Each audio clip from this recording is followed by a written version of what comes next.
Assalamualaikum warahmatullahi wabarakatuh. Di sini di kesempatan ini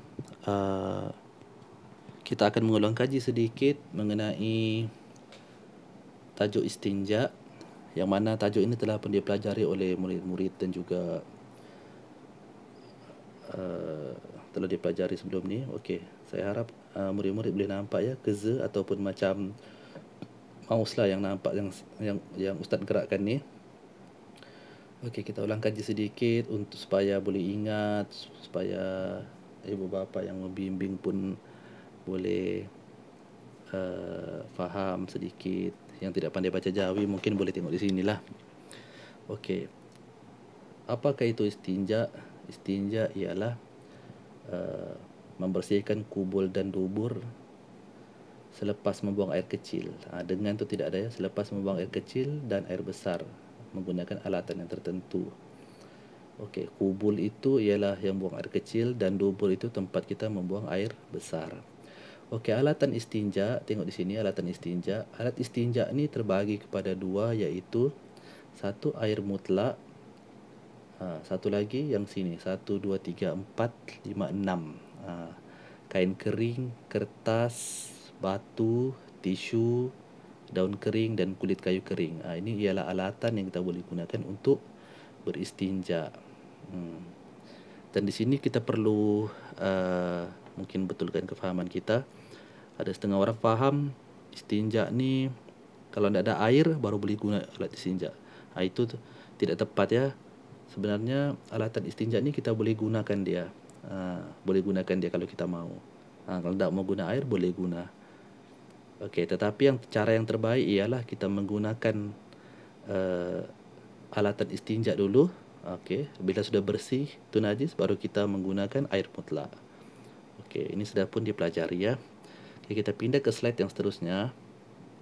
Okey, slide yang kedua. Ciri-ciri alatan yang boleh digunakan untuk beristinja. Apa dia ciri-cirinya? Tadi kita belajar alat-alatnya, tapi ini diterangkan ciri-cirinya. Apa ciri-ciri alat itu? Yang pertama, mestilah ianya benda kesat. Kejap. Okey, mestilah ianya benda yang kesat. Kesat ni apa? Kesat ni ialah kita boleh cakap macam kasar lah. Dia boleh membuang najis yang ada. Okey, boleh membuang najis. Itu dia. Okey. Nombor 2, ianya bukan benda yang dimuliakan. Bukan benda yang dimuliakan ni maksudnya makanan lah. Makanan tu dimuliakan sebab kita makan dia. Kadang-kadang ada roti keras, apa semua, kadang roti tebal kan terjemur kadang-kadang jadi keras. Kita tidak boleh gunakan dia sebab dia tu makanan. Walaupun dia sudah basi ke apa, tak boleh. Lagi apa yang benda yang dimuliakan lagi, macam kertas-kertas ayat Quran, kertas yang macam kertas koyakan ayat Quran tu, itu tidak boleh sebab dia dimuliakan ya. Okey, yang ketiga, alat yang kita mau gunakan tu mestilah bersih dan suci.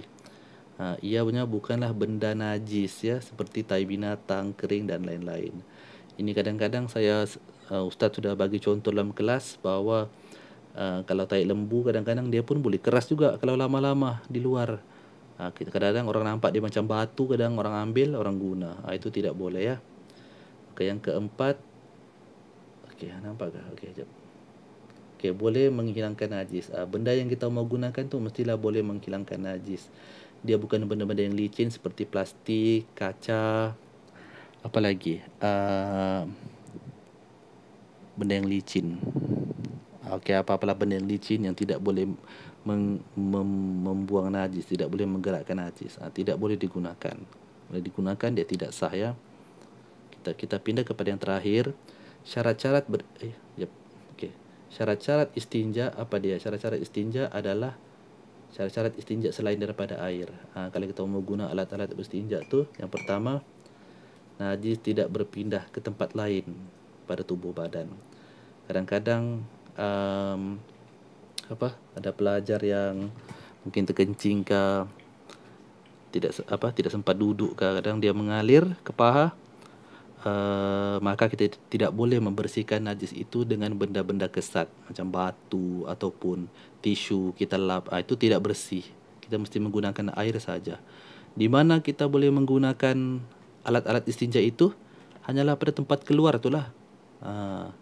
Di kubul dan di dubur. Di situ saja kita boleh lap. Di situ saja kita boleh guna alatan tersebut. Selain daripada itu tidak boleh. Kadang-kadang macam murid-murid mungkin jirit-birit kah, macam dia mengalir ke paha, kita tidak boleh bersihkan dia dengan benda-benda tersebut. Kita kena gunakan air juga. Itu syaratnya ya. Yang kedua, najis masih belum kering. Okey. Jika najis sudah kering di dubur, tidak boleh menyucikannya dengan alat istinja, mesti menggunakan air. Okey. Kalau macam orang yang buang air itu, maka dia kena segera untuk menggunakan alatan istinja itu segera. Tak boleh tunggu kering baru mau lap. Itu tidak bersih, tidak suci. Maka habis buang air terus lap kalau mau menggunakan alat istinja ya. Okey, dan yang terakhir di sini, cara yang terbaik untuk beristinja ialah menggunakan benda kesat terlebih dahulu, kemudian barulah menggunakan air. Okey, itu dia ya. Harap boleh faham.